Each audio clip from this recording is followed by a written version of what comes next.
మన స్వాతంత్ర్య సంగ్రామ చరిత్రలో ఎందరో హీరోల గురించి మనం వింటూ ఉంటాం, చదువుకుంటూ ఉంటాం. కానీ తమ జీవితాన్నే దేశం కోసం పణంగా పెట్టిన కొందరి కథలు మాత్రం ఎందుకో చరిత్ర పుస్తకాల్లో కనపడవు. ఈరోజు మనం అలాంటి ఒక మరుగునపడిన దేశభక్తురాలి కథను తెలుసుకోబోతున్నాం. ఆమె పేరు నీరా ఆర్య. ఒక్కసారి ఈ ఫోటో చూడండి. హైదరాబాద్ వీధుల్లో పూలమ్ముకుంటూ కనిపిస్తున్న ఒక సాధారణ వృద్ధురాలు. కాని ఈమె వెనక ఉన్న కథ తెలిస్తే ఎవరికైనా సరే ఒళ్ళు గగురు పొడుస్తుంది. అస్సలు ఎవరీమె? ఈమె గతమేంటి? ఈమె మరెవరో కాదు, ఆజాద్ హింద్ ఫౌజ్లో నేతాజీ సుభాష్ చంద్రబోస్కి అత్యంత నమ్మకమైన ఒక గూఢచారి. పేరు నీరా ఆర్య. దేశం కోసం తన భర్త ప్రాణాలనే తీసిన వీరవనిత. చూడ్డానికి ఒక సాధారణ పూల వ్యాపారిలా ఉన్న ఈమె వెనుక ఇంత పెద్ద చరిత్ర దాగియుండి. సరే, మరి ఆమె ప్రయాణం ఎక్కడ మొదలైంది? అసలు ఒక సామాన్య మహిళ ఒక గొప్ప విప్లవకారిణిగా ఎలా మారింది? ఆ కథ ఆమె బాల్యం నుంచే మొదలయ్యింది. నీరా ఆర్య 1902లో ఉత్తరప్రదేశ్లో పుట్టారు. ఆమె తండ్రి ఒక పెద్ద సంపన్న వ్యాపారి. వాళ్ల కుటుంబం కలకత్తాలో స్థిరపడింది. అప్పట్లో కలకత్తా అంటే స్వాతంత్ర్యోద్యమానికి కేంద్రం. అంటే ఆమె పుట్టి పెరిగింది సంపన్న కుటుంబంలోనే అయినా చుట్టూ ఉన్న వాతావరణం ఆమెలో చిన్నప్పట్నుంచే దేశభక్తిని, విప్లవ భావనలను నింపింది. అయితే ఆమె దేశభక్తికి, ఆమె వ్యక్తిగత జీవితానికి మధ్య ఒక పెద్ద సంఘర్షణ ఎదురైంది. ఆ సంఘర్షణే ఆమె జీవితాన్ని పూర్తిగా మార్చేసింది. ఇక్కడ చూడండి, ఆమె జీవితంలో ఎంత పెద్ద వైరుధ్యముందో. ఆమెకు శ్రీకాంత్ జైరంజన్ దాస్ అనే వ్యక్తితో పెళ్లైంది. ఆయన బ్రిటిష్ ప్రభుత్వంలో ఒక సిఐడి అధికారి. అంటే ఒకే ఇంట్లో భార్య దేశం కోసం పోరాడుతుంటే భర్త అదే దేశాన్ని పాలిస్తున్న బ్రిటిష్ వాళ్లకి నమ్మకంగా పనిచేస్తున్నాడు. ఎంత విచిత్రం కదా! ఈ భావజాల సంఘర్షణ మధ్యలో నీరా ఒక సాహసోపేతమైన నిర్ణయం తీసుకున్నారు. తన కుటుంబాన్ని, తన జీవితాన్ని వదిలిపెట్టి నేరుగా సింగపూర్ వెళ్లారు. అక్కడ నేతాజీ సుభాష్ చంద్రబోస్ స్థాపించిన ఆజాద్ హింద్ ఫౌజ్లో చేరారు. అందులో మహిళల కోసం ప్రత్యేకంగా ఏర్పాటు చేసిన ఝాన్సీ లక్ష్మీబాయి రెజిమెంట్లో ఒక సైనికురాలిగా తన కొత్త ప్రయాణాన్ని మొదలుపెట్టారు. ఆమె కేవలం ఒక సైనికురాలిగానే ఉండిపోలేదు. ఆమె చురుకుదనాన్ని, ఆమె తెలివితేటలను నేతాజీ స్వయంగా గమనించారు. దీంతో ఆమెకు చాలా కీలకమైన గూఢచర్య బాధ్యతలు అప్పగించారు. అలా నీరా ఆర్య ఆజాద్ హింద్ ఫౌజ్లో ఒక ముఖ్యమైన స్పైగా మారారు. ఇప్పుడు మనం ఆమె జీవితంలో అత్యంత కీలకమైన, ఒక రకంగా చెప్పాలంటే అత్యంత కఠినమైన ఘట్టానికొచ్చాం. ఈ ఒక్క సంఘటనే ఆమెను చరిత్రలో నిలిపింది.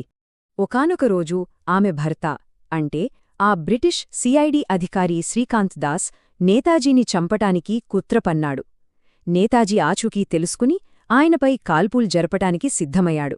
సరిగ్గా ఆ సమయంలో నీరా ఆర్య కూడా అక్కడే ఉన్నారు. ఇప్పుడు ఆమె ముందు ఒక పెద్ద ప్రశ్న. ఒకవైపు కట్టుకున్న భర్త, మరోవైపు ప్రాణం కంటే ఎక్కువగా భావించే నాయకుడు, దేశం.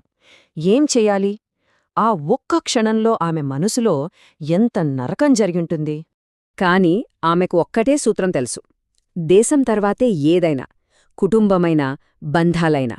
ఆమె నమ్మిన సిద్ధాంతమది. అందుకే ఆమె తీసుకోబోయే నిర్ణయం చాలా కఠినమైనది, కాని ఆమెకు మాత్రం చాలా స్పష్టమైనది. తన కళ్ల ముందే తన భర్త, తన నాయకుడైన నేతాజీ మీదకు తుపాకీ ఎక్కుపెట్టడం చూసి ఆమె ఒక్క క్షణం కూడా ఆలోచించలేదు. గుండెను రాయి చేసుకుని తన దగ్గర ఉన్న కత్తితో అతన్ని పొడిచి చంపేశారు.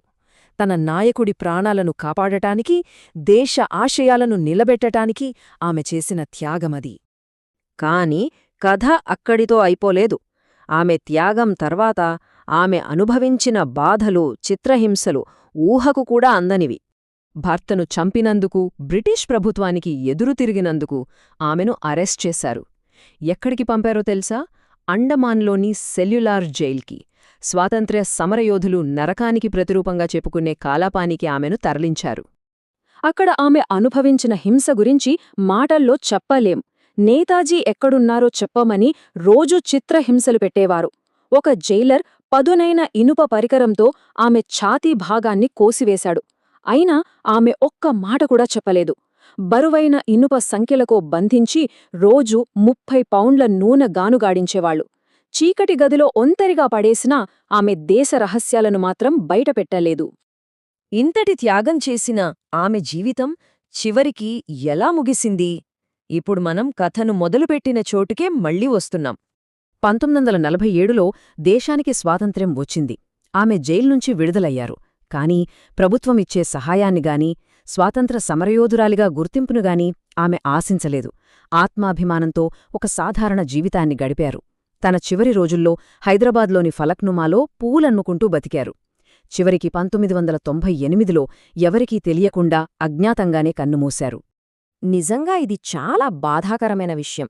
ఆమె దగ్గర పూలు కొన్నవాళ్లల్లో ఒక్కరికి కూడా తమ ముందు నిలబడింది ఒక వీరనారి అని, ఆమె వెనుక ఇంత పెద్ద త్యాగపూరితమైన కథ ఉందని తెలియదు. ఆమె త్యాగాలన్నీ చరిత్ర పుటల్లో అలా మరుగున పడిపోయాయి. ఈ కథ విన్నాక మనమందరం ఒక్కసారి ఆలోచించాలి. మనకు వచ్చిన ఈ స్వాతంత్ర్యం వెనక నీరా ఆర్య లాంటి ఎంతోమంది అజ్ఞాత వీరుల త్యాగాలు ఉన్నాయి. వారి కథలను మనం ఎంతవరకు గుర్తుంచుకుంటున్నాం? వాళ్ల త్యాగాలకు మనమివ్వాల్సిన గౌరవాన్ని ఇస్తున్నామా? ఇది మనల్ని మనం వేసుకోవాల్సిన ప్రశ్న.